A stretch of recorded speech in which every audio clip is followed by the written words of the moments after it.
Bueno, la entrevista de hoy nos traslada al año 2200. ¿Cómo será este planeta entonces? Pues cabe suponer, porque eso ya ha pasado antes, que una gran glaciación.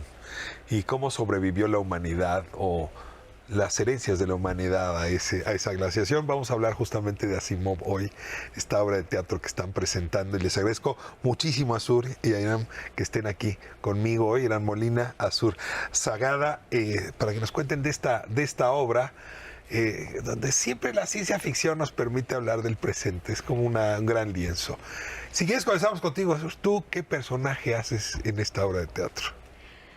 Pues mira, yo hago a la madre, que es la última mujer en el mundo y que simboliza este cuidado y esta protección sobre lo último de vida que queda en un planeta cubierto de nieve.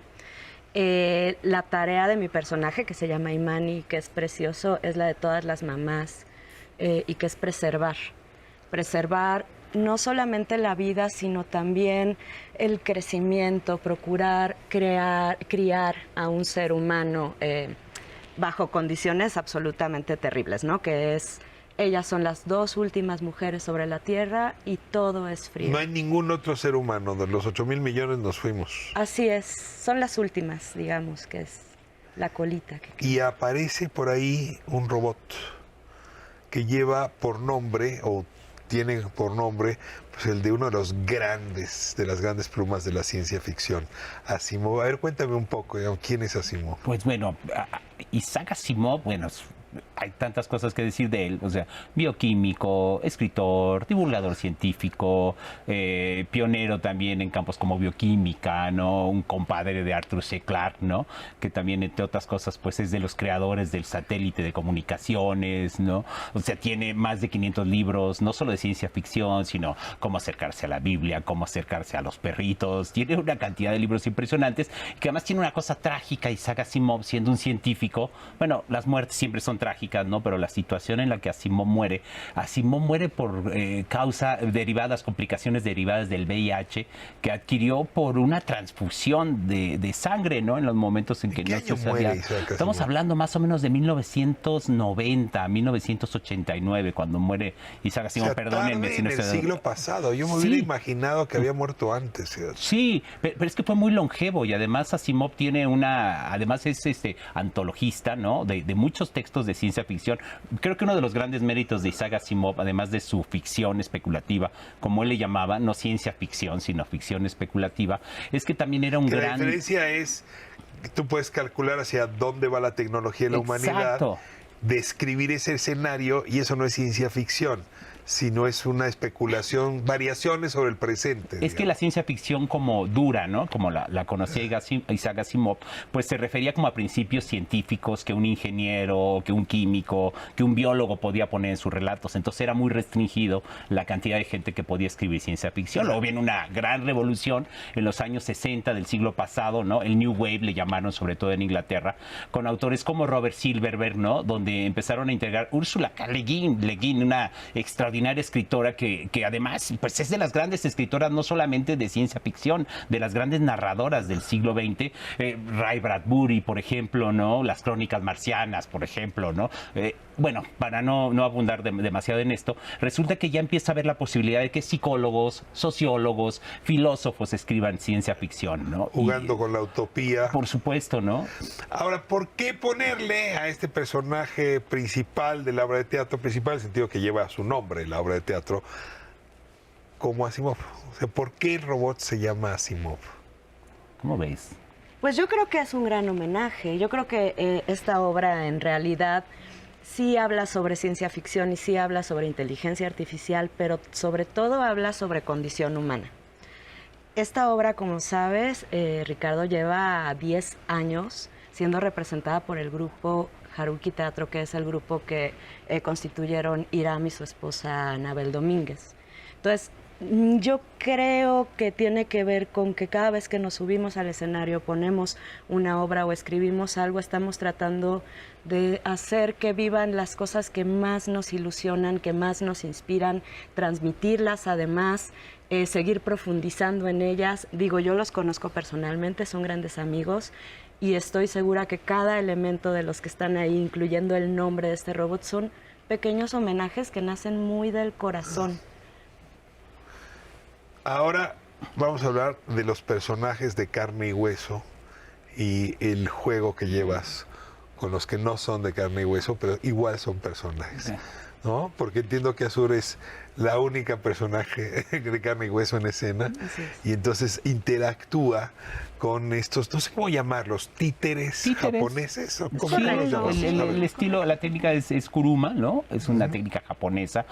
Bueno, es inspiración, ¿no? De hecho, alguna nos han ido a ver japoneses que viven en México y les parece muy interesante porque ellos mismos ya no usan ese tipo de títeres. O sea, es como el sushi que ya lo mexicanizamos. Ya lo mexicanizamos, ¿no? Y no es un spoiler. Bueno, quien vea una obra que se llame Asimov, pues claramente dirá, tiene que ver con robots, ¿no? Porque los relatos más significativos de Isaac Asimov tienen que ver con robots. Recordarán esa versión cinematográfica con Robin Williams, ¿no? Es una gran novela, muy conmovedora, El hombre del bicentenario, ¿no? Realmente conmovedora para las lágrimas. La película no me gusta tanto, pero el libro es espectacular. Y entonces Isaac Asimov, que era un optimista, ¿no? De la ciencia, él pensaba que la ciencia servía para hacer que nuestra vida fuera mejor. Actualmente tenemos una visión como pesimista de la vida, ¿no? Vale la pena hablar de eso, porque sí, digamos, este espacio, este sillón, nos sirve a la audiencia y a mí también para ir viendo lo que se está produciendo. Y yo les puedo decir que la mayoría de las personas que están haciendo teatro, cine, en fin, documentales sobre el futuro, tienen una visión pesimista. Sí. Les da miedo el futuro, la inteligencia artificial, la robótica, ¿no? En fin, las grandes plataformas, el hackeo. Déjenme irme a corte. Claro. Y ahora regresamos un poco a contrastar a partir de la obra Asimov esta relación que establecemos con el futuro y que la ciencia ficción nos ayuda de alguna manera, no sé si a resolver, pero sí a tratar, sí a abordar. Estamos hablando de la obra de teatro Asimov, estamos con Ira Molina y con Azur Sagada. Me da muchísimo gusto tenerlos aquí. Volvemos en un momento, no se vaya, continuamos en Calle 11. Azur Sagada, muchas gracias por estar con nosotros aquí en Calle 11. Ira Molina, gracias. Estamos hablando de Asimov y de esta relación, Azur, que quiero tratar contigo sobre el futuro. La literatura nos ayuda como espejo del futuro. Hay quien se imagina un futuro horrible y hace literatura muy pesimista. Y hay quien se lo, imagina un poco mejor y hace literatura que inspira. ¿Esta obra de teatro en dónde la pones? ¿Dónde la colocas? Yo creo que esta obra de teatro está del lado de los, no diría yo optimistas, pero sí realistas. Ok. Fíjate, hay una cosa muy, muy bonita en la obra que a mí me ha dado mucha luz en tanto el mensaje que creo que queremos transmitir y que tiene que ver con... Hay un gran valor en la capacidad del ser humano sobre soñar, sobre imaginar mundos posibles. Hay también un gran valor sobre la palabra, sobre el hecho de contar, sobre dejar volar la imaginación. Hay una especie de también condena tanto sobre el ocio como sobre la imaginación, sobre aquellas capacidades del ser humano que no te dejan una utilidad inmediata, que no te dejan una utilidad económica. Y en cambio esta obra ensalza ese valor agregado que le ponen nuestras neuronas a la realidad. A la realidad, a la tecnología, todo lo que tenemos ahora mismo como avances tecnológicos, eso que nos asusta tanto es fruto de el ser humano, de su necesidad por resolver problemas. Entonces, creo que esta obra lo que deja muy claro es permite soñar, sigue soñando, a pesar de que parezca que no hay más allá, que parezca que se acabó el camino. A lo mejor un sueño puede ser aquello que te salve de la realidad. Mira, cuando un día no quede ni un ser humano en la Tierra, ¿sobrevivirán nuestros sueños? O te lo pregunto de otra manera, cuando tú o yo o Azur ya no estemos en este planeta, ¿nuestros sueños nos van a sobrevivir? Yo pienso que sí. Ahora, hablando de la realidad de la obra, ¿no? Que plantea una glaciación. No sabemos exactamente, sabemos que ha habido varias glaciaciones antes de nuestra A época. mí me suena más que va a ser sequía, pero bueno, Exacto. pero es de ser por la época. Pero es que también es cíclico, o sea, hemos tenido este tipo de ciclos en el planeta independientemente de nosotros, ¿no? Y ahorita estamos viviendo un proceso de interglaciaciones, pues si hacemos el conteo que hacen los arqueólogos, ¿no? Sobre las edades geológicas de la Tierra, se supone que más adelante tendremos otra glaciación. En la obra nunca decimos por qué tenemos esa Ya época. viven ellas dos, madre e hija, ellos, ya viven post-glaciación. Madre e hija, y pues su trabajo es ser un poco como aquella The Road, ¿no? Aquel relato de padre e hijo, en este caso madre e hija, que tratan de sobrevivir pepenando con lo que encuentran en este mundo horrible, digámoslo así. De repente llega hasta ellas un niño que se llama Asimov, que no tiene memoria de nada y que tiene una particular obsesión por las 3 leyes de la robótica, ¿no? Que ahí es, como mencionabas, Azur, el homenaje a Isaac Asimov.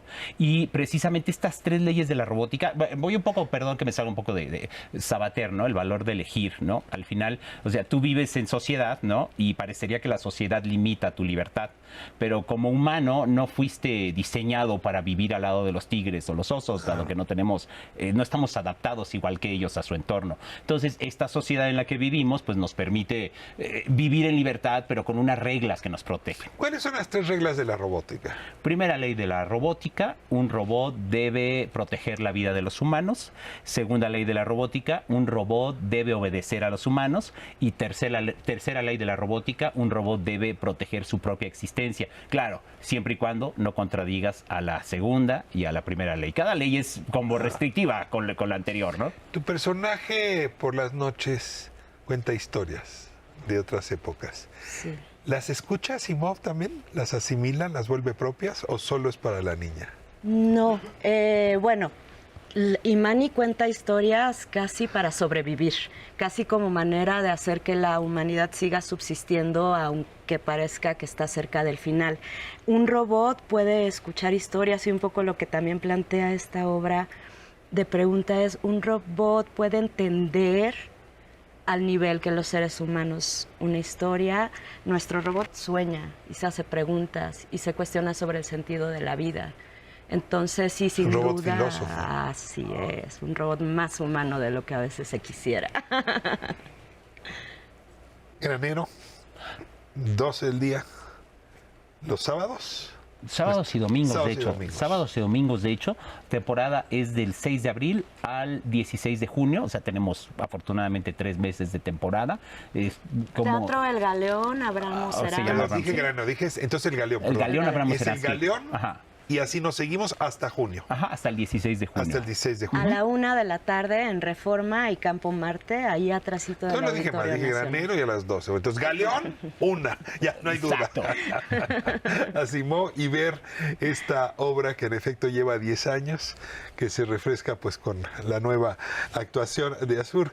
Tiene un año involucrada en este esfuerzo y les agradezco muchísimo que nos cuenten de esta historia. Muchas gracias. Nos Ricardo. ayuda a soñar y en efecto imaginar esta humanidad no solo desde los ángulos del ocaso y los más negativos que a veces nos ganan, ¿verdad? Eso es cierto. Al final hemos logrado, la obra es muy, insisto que es como muy práctica en ese sentido, no revela como nada nuevo, y no solamente nosotros, otros humanos antes de nosotros han logrado sobrevivir en circunstancias muy adversas y aquí seguimos, y creo que así seguiremos en el futuro por mucho tiempo, aunque no hay que confiarnos. Hasta la siguiente conversación. Muchas gracias. Muchísimas gracias. Gracias. a ambos. Gracias.